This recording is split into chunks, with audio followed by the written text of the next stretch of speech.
ఇంకా కాలే కూర ఆకలి అవుతుంది. మరి ఏముంది నిప్పుల పొయ్యి మీద అంతా మస్తు ఉంటది. కట్టెల పొయ్యి మీద నిప్పుల మీద తక్కువ ఉప్పు తక్కువ పాలు పోసి అంటారంట బాగుంటదంట. ఏమో బాగుంటది అనంగా తిన్నా. నేనైతే తినలే కానీ ఇంతవరకు.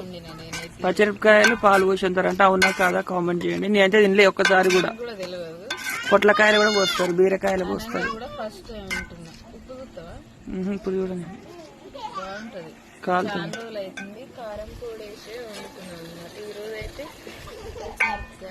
అయిందా మరి ఇంతకు?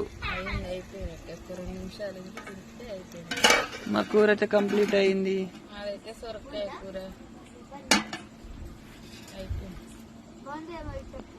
Bye bye.